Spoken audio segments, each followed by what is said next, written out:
Boa noite a todos, boa noite a todas. São 19h32. Estou super atrasado. Hoje foi um dia super complicado. Então, nem tive tempo de fazer nada, literalmente, né? Mas estamos aí, trabalhando, né? Fazendo a nossa reflexão.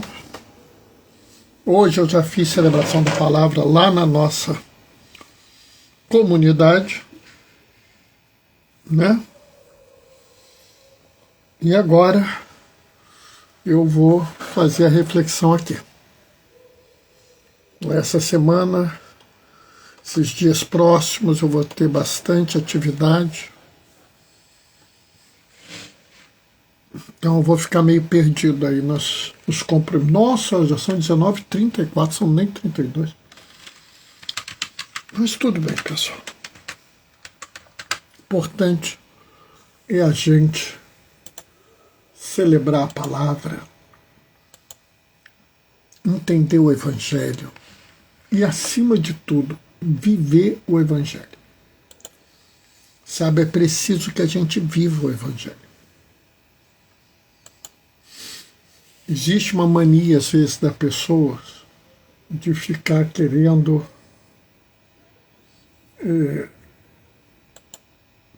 fazer isso, fazer aquilo outro, mas não vive o Evangelho. E não viver o Evangelho é a pior coisa que se pode fazer, né? Do mesmo jeito que a gente tem que ser fiel, né? Oi, mozinho, boa noite, paz e bem. Mozinho, tá lá na sala ou no quarto? Elas estavam até agora fazendo atividade física, academia.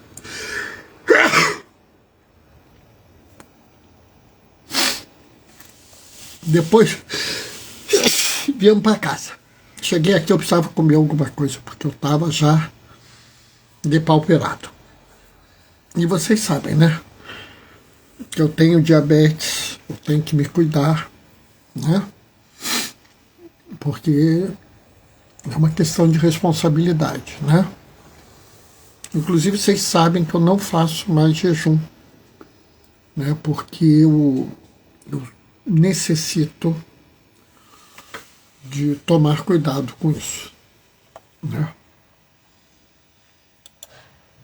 A reflexão de hoje vai ser muito interessante.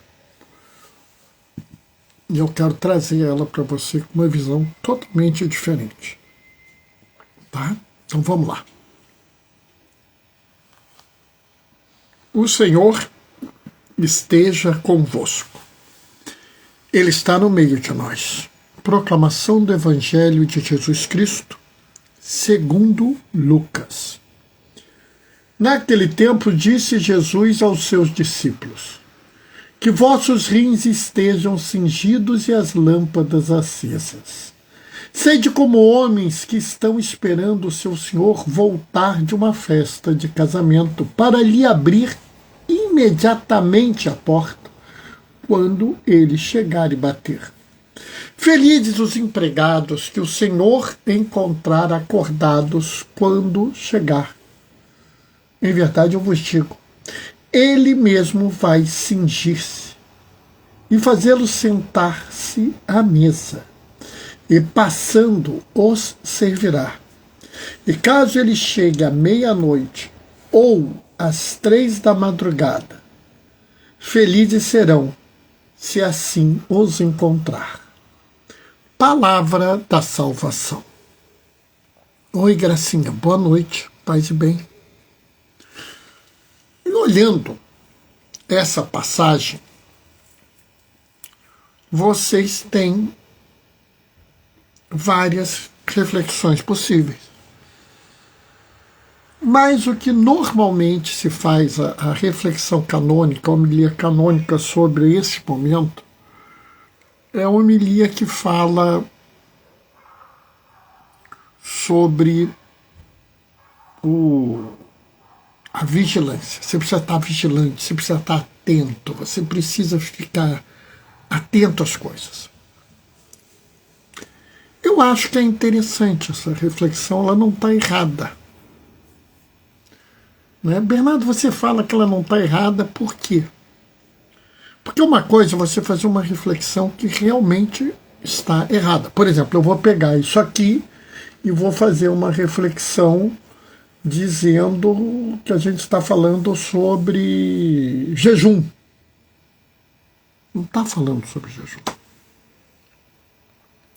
Aqui está falando de você, o que você faz para não ir para o inferno. Não, isso não está falando sobre isso.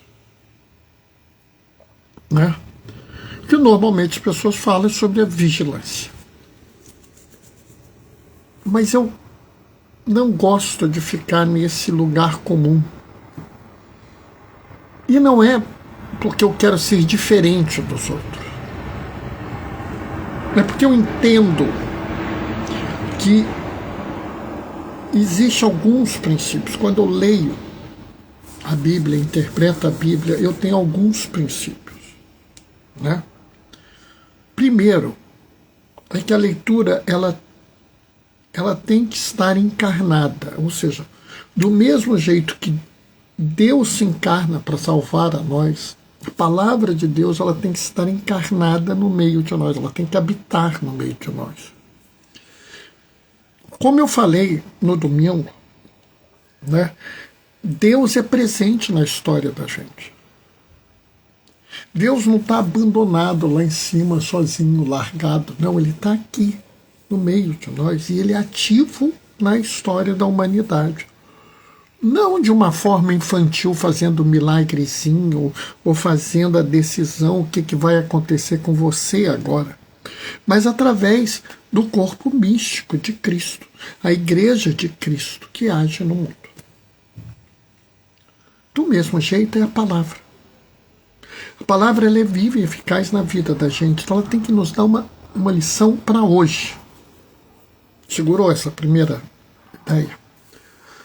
A segunda ideia é que a palavra ela é um contínuo. Ou seja, o certo mesmo é você ler uma leitura, interpretar uma leitura buscando as outras leituras. E hoje eu tive uma grata surpresa. Porque na primeira leitura, na Epístola de São Paulo aos Romanos, São Paulo fala assim: por um homem entrou o pecado no mundo, por outro homem veio a salvação ao mundo. Isso me chamou a atenção. Mas teve uma outra frase que ele fala, que me chamou mais atenção ainda. Com efeito, pela desobediência de um só homem, a humanidade toda foi estabelecida numa situação de pecado. Assim também, pela obediência de um só, toda a humanidade passará por uma situação de justiça. E isso me chamou a atenção. Observa bem. Pela desobediência de um homem, toda a humanidade foi para o pecado. Foi para a situação de pecado, ou seja, ela tornou-se pecadora. Também pela obediência de um só homem, toda a humanidade passará para a situação de justiça. E eu vi que Jesus aqui, ele não fala de uma vigilância qualquer.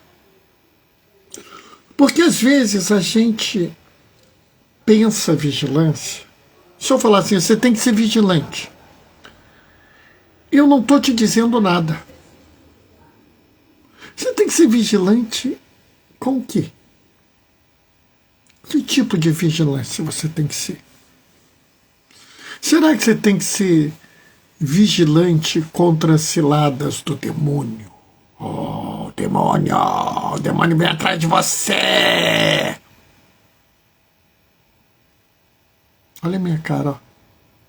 Será que você tem que ser vigilante com o pecado dos outros? Ah, fulano pecou. Ih, fulano pecou ali, ó, tá pecando. Diácono, fulano entrou na fila da comunhão. E daí? Ele é pecador! Eu também. Ah, você não tá me entendendo? Tô te entendendo. Né? Será que é essa vigilância que Jesus está falando? Será que é? Você realmente acha que é essa vigilância que Jesus está falando aqui? Sabe, é isso que a gente tem que prestar atenção. Jesus está nos chamando à obediência. A obediência da vigilância. Nós temos que ser vigilantes e sermos obedientes. E aí eu fiquei pensando, o que a gente pode discutir aqui? E aí me veio a seguinte questão. Por que Eva e Adão foram desobedientes? Por quê? Porque lá também não tem um motivo. Eu te coloco num lugar onde você não vai ficar doente, não vai morrer. Não tem que trabalhar. Não tem nenhum tipo de sofrimento. Vai comer do bom e do melhor. Vai viver sem nenhuma angústia, sem nenhum desespero. E detalhe, tudo que você acha que é bom hoje era muito melhor antes. Eu só te peço para obedecer uma regra. Por que você vai desobedecer essa única regra? Notam o que eu estou falando? Bernardo, realmente, por que ele desobedeceu? A própria palavra diz para você. A palavra fala que a serpente tentou Eva dizendo: você vai se tornar igual a Deus. Ou seja, a tentação foi pelo poder. O pecado foi a desobediência? Foi. Mas a gênese do pecado foi a busca pelo poder. Né? Entendem a diferença? Por que Adão pecou? Porque ele desobedeceu o único pedido de Deus. Então esse foi o pecado dele. Mas o que causou esse pecado? Qual foi a gênese do pecado? O que levou o Adão a pecar? Qual foi a tentação?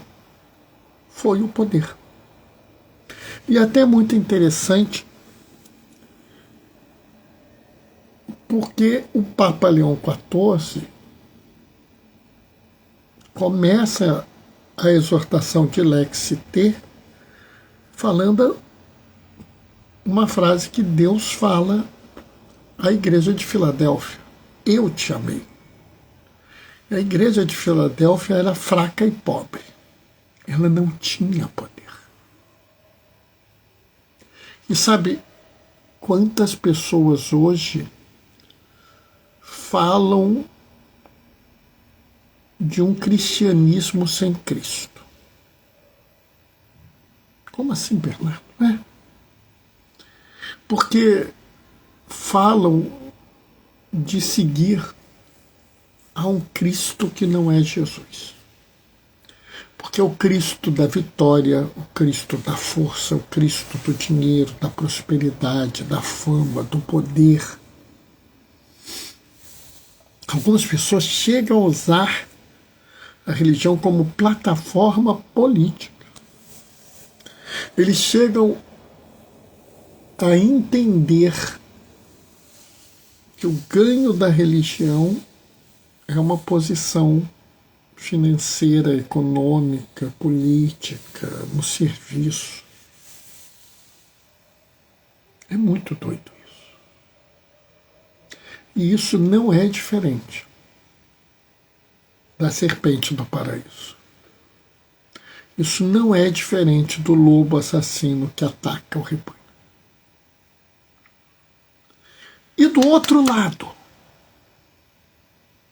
por que essas pessoas são obedientes?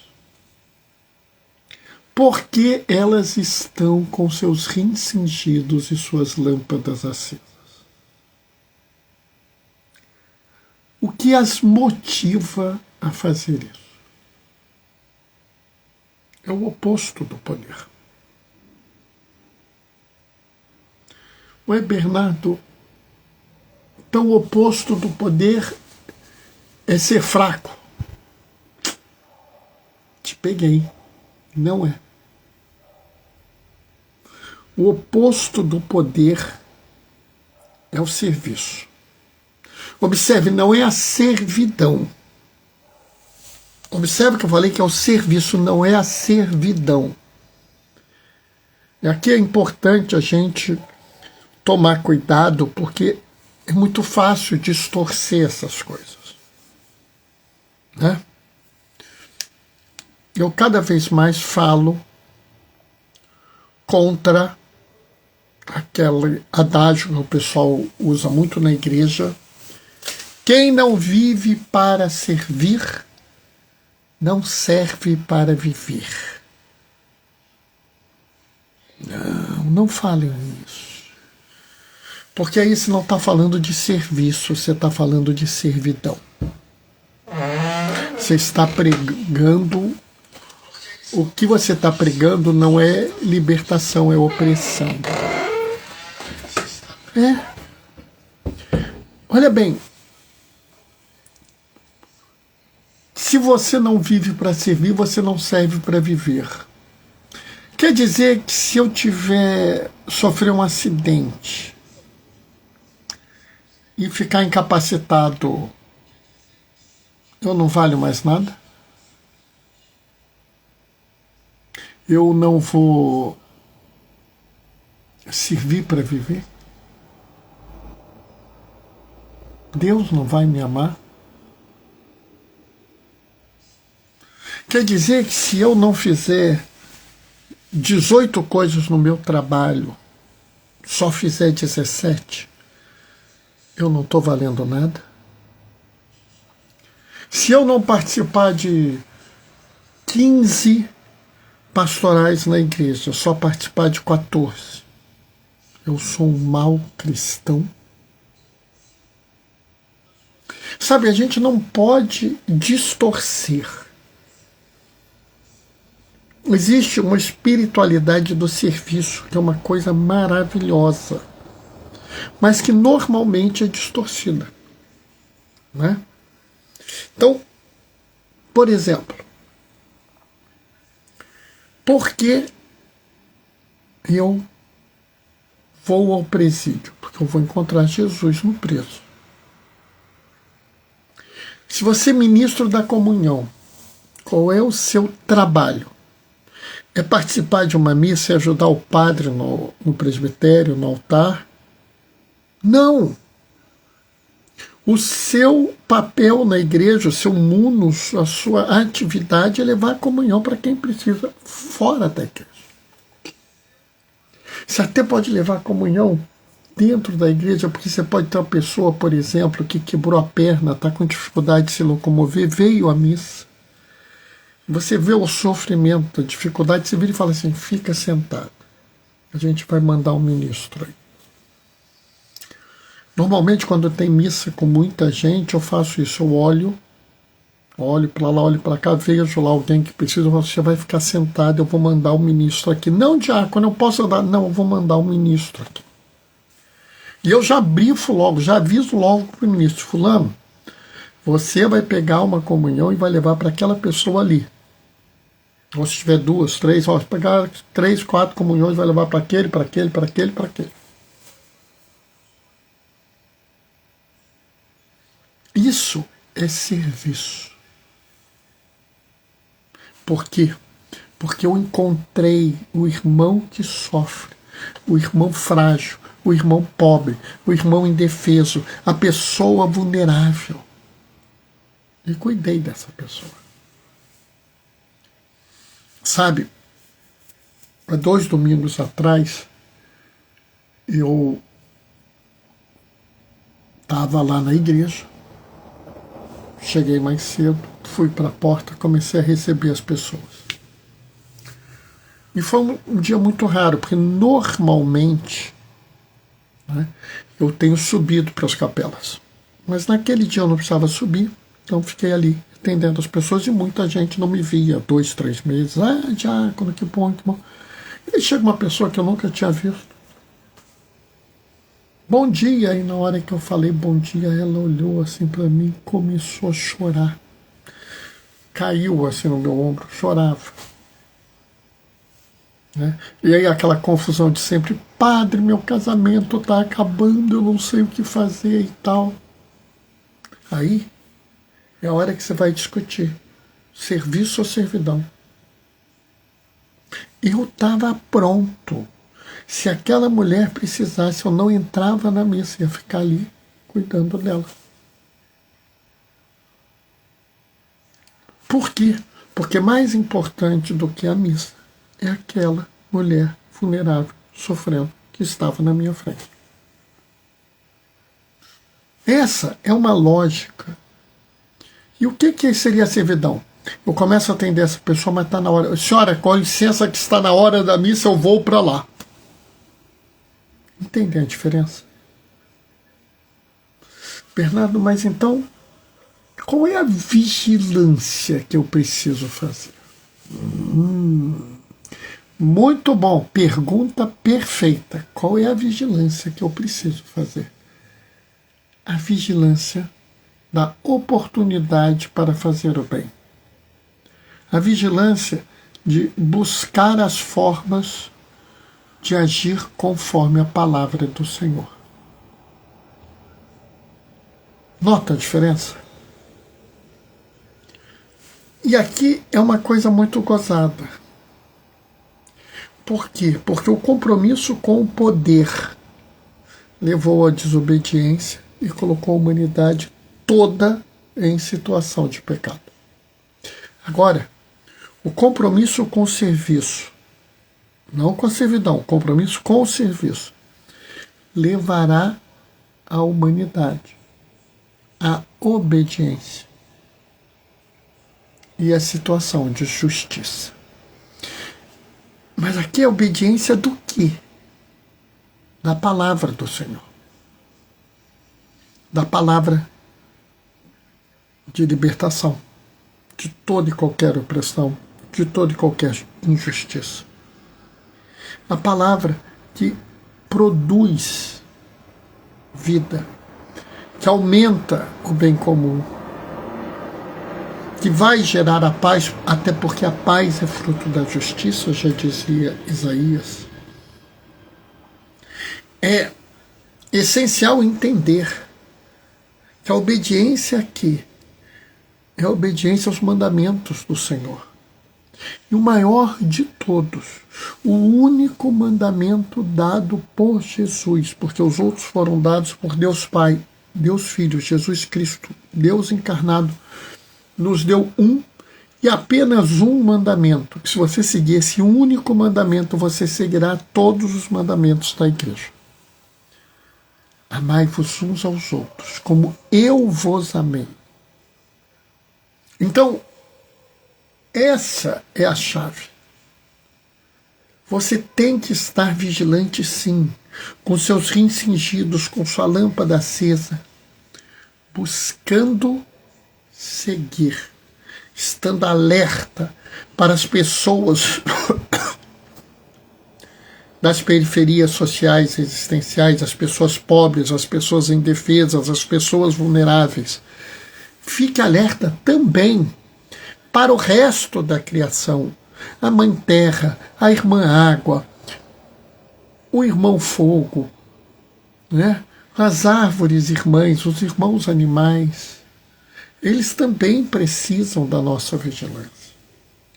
A todos devemos servir. De ninguém seremos servos. A todos devemos servir a ninguém seremos servis.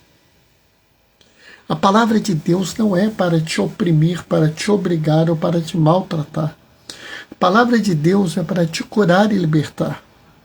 A palavra de Deus é fonte de alegria, é fonte de salvação. Não é caminho de opressão. Não é para você viver um mundo onde você se sente em débito com as coisas. Não é para você viver uma vida dizendo, eu sou obrigado a fazer isso, eu sou obrigado a fazer aquilo. Não. Se é esse o serviço que você está vivendo, ele está errado. Você está se tornando um servo.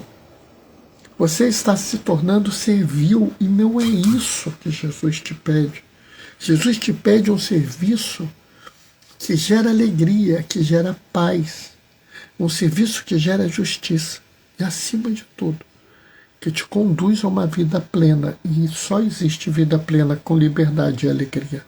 Liberdade, amor e alegria são necessários para você ter uma vida plena, se você não está recebendo isso. Esse serviço não é serviço. Fique vigilante e mude disso também. Seja obediente, obediente à palavra do Senhor. Obediente ao que está escrito em toda a Escritura. Na integralidade. Não num pedaço ou no outro. Não numa parte sombria e de difícil entendimento, mas em toda a Sagrada Escritura. No fim, você entrará em situação de justiça, porque é isso que Deus quer. Amém? 8h. Hoje eu acabei cedo, também eu estou detonado. Acho que de todo jeito eu passei a mensagem importante. E aí, acho que é isso, né? Vamos adiante, vamos tocar fundo. Amanhã é quarta-feira, então eu tenho um compromisso na paróquia São João Paulo II. É o dia de São João Paulo II, me chamaram para ir lá. Padre Alexandre, muito amigo meu, pessoa que eu gosto muito, me chamou, então eu e o Mozinho vamos lá amanhã. Então não vai ter live amanhã, quinta-feira tem, tá? Bom, eu vou me despedir deixando a minha bênção. O Senhor esteja convosco, Ele está no meio de nós. Por intercessão de Damião de Molokai, desça sobre vós e permaneça para sempre. A bênção do Deus Todo-Poderoso no amor, aquele que é Pai, Filho e Espírito Santo. Quinta-feira a gente se vê. Até lá. Beijos e bênçãos. Tchau, tchau, pessoal.